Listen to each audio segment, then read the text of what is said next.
کسی گاؤں میں ایک غریب مولوی رہتا تھا۔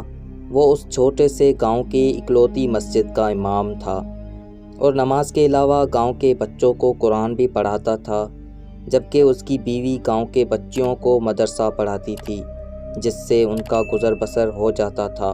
ان کی ایک ہی بیٹی تھی جو کہ بہت خوبصورت تھی۔ اس کی خوبصورتی کے چرچے دور دور تک پھیلے ہوئے تھے اور یہی بات گاؤں کے چودھری صاحب کے بیٹے تک بھی پہنچ گئی۔ اس نے موقع کی تلاش شروع کر دی کہ کسی طرح ایک بار اس حسین لڑکی کو دیکھ لے، آخر وہ ہے کیا بلا۔ ایک دن وہ مولوی صاحب کے گھر چلا گیا کہ کچھ نیاز وغیرہ دینے کے بہانے مولوی کی بیٹی کا دیدار ہو جائے گا، اور اس طرح وہ اپنے مقصد میں کامیاب ہو گیا۔ جب امام صاحب مسجد میں نماز پڑھ رہے تھے تو اس نے دروازے پر دستک دی اور مولوی کی بیٹی کی آواز آئی، کون؟ اس نے کہا کہ اس کے پاس کچھ سامان ہے جو چودھری صاحب نے بھیجا ہے، وہ لے لیں۔ لڑکی نے کہا کہ آپ دروازے پہ رکھ دیں، میں اٹھا لوں گی۔ اس نے سامان رکھا اور وہیں انتظار کرنے لگا۔ جب لڑکی نے سمجھا کہ سامان رکھنے والا چلا گیا ہے تو اس نے سامان اٹھانے کے لیے دروازہ کھولا تو اس لڑکے نے اسے دیکھ لیا، دیکھا ہی نہیں بلکہ اس پر عاشق ہو گیا اور وہیں اپنا دل دے بیٹھا۔ لڑکا گھر آیا اور ضد پکڑ لی کہ اس نے شادی کرنی ہے تو مولوی کی بیٹی سے ہی کرنی ہے۔ چودھری صاحب اس رشتے کے حق میں نہیں تھے۔ انہوں نے بیٹے سے کہا کہ میں جا کر مولوی صاحب سے بات کرتا ہوں۔ چودھری صاحب آئے اور مولوی سے کہا کہ میرا بیٹا شراب پیتا ہے، جوا کھیلتا ہے اور ہر برائی ہے اس میں اپنے بیٹے کے لیے آپ کی بیٹی کا رشتہ مانگنے آیا ہوں۔ اگر آپ انکار کریں گے تو میں ہنسی خوشی چلا جاؤں گا، یہ نہ سوچنا کہ میری ناراضگی آپ کی زندگی میں کوئی خلل ڈالے گی۔ اب ظاہر سی بات ہے مولوی صاحب نے انکار ہی کرنا تھا۔ چودھری صاحب گھر گئے اور بیٹے سے کہا کہ مولوی نے انکار کر دیا ہے اور کہا دوبارہ کبھی اس گلی سے بھی نہ گزرنا۔ لیکن لڑکے کو بہت غصہ آیا کہ اتنی دولت، عزت اور شہرت کے باوجود مولوی نے یہ رشتہ کیسے ٹھکرا دیا۔ میں ضرور انتقام لوں گا، اور اس نے دل میں انتقام کی ٹھان لی۔ ادھر مولوی صاحب کی بیٹی بیمار ہو گئی اور اسے پیٹ میں درد شروع ہو گیا۔ پہلے تو وہ گھریلو ٹوٹکوں سے علاج کرتے رہے، لیکن جب بیٹی کا پیٹ پھولنے لگا تو وہ گاؤں کے واحد حکیم کے پاس چلے گئے۔ اس وقت الٹرا ساؤنڈ وغیرہ اور جدید آلات تو تھے نہیں، لہٰذا حکیم صاحب نے بچی کی نبض چیک کی، پیٹ درد کی شدت کا جانچتے ہوئے بتایا کہ آپ کی بیٹی حاملہ ہے۔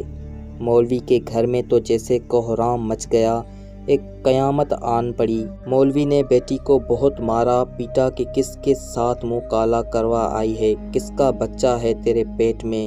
ایک دو بار اسے قتل بھی کرنا چاہا، لیکن ماں بیچ میں آ گئی۔ اسے یقین تھا کہ اس کی بیٹی بے گناہ ہے۔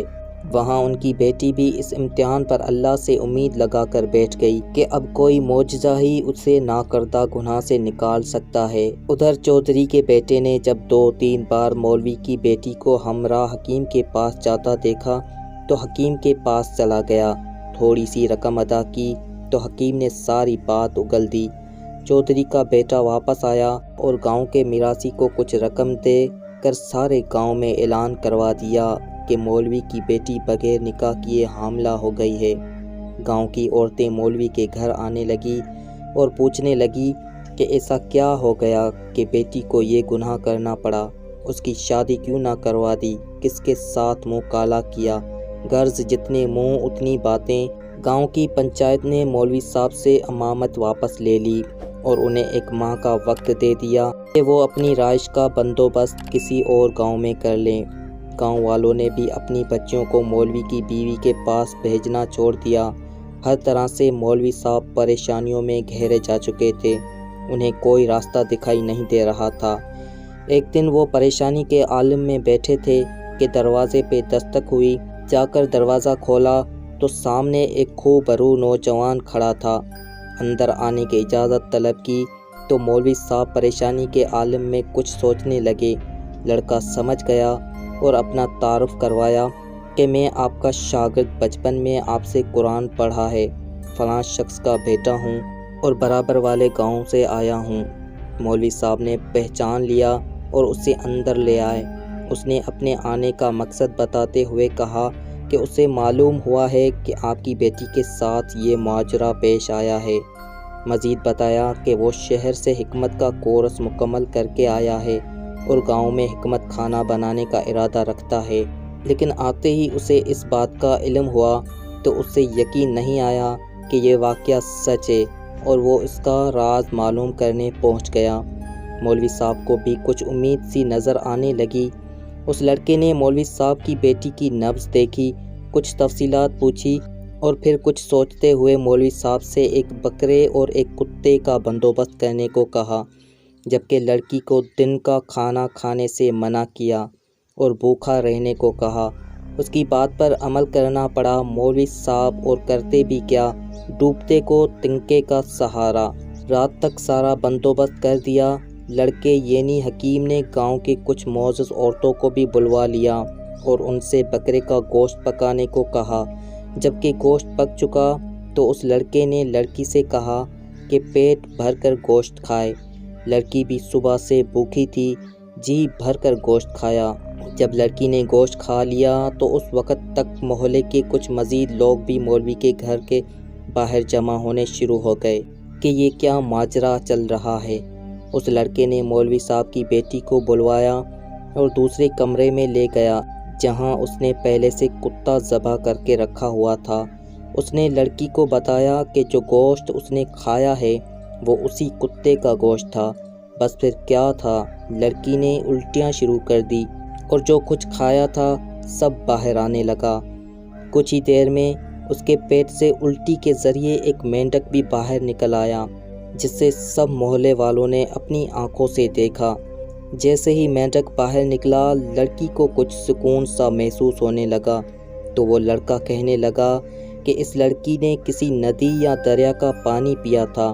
اس وقت چھوٹا سا مینڈک کا بچہ اس کے حلق کے ذریعے پیٹ تک جا پہنچا۔ جب وہ مینڈک کا بچہ بڑا ہوا تو اسے تکلیف شروع ہو گئی اور انفیکشن کی وجہ سے پیٹ بھی پھولنا شروع ہو گیا۔ گاؤں کے سب لوگ اس لڑکے کی ذہانت اور حکمت دیکھ چکے تھے اور اس لڑکی کی پاک دامنی بھی سب پر واضح ہو گئی۔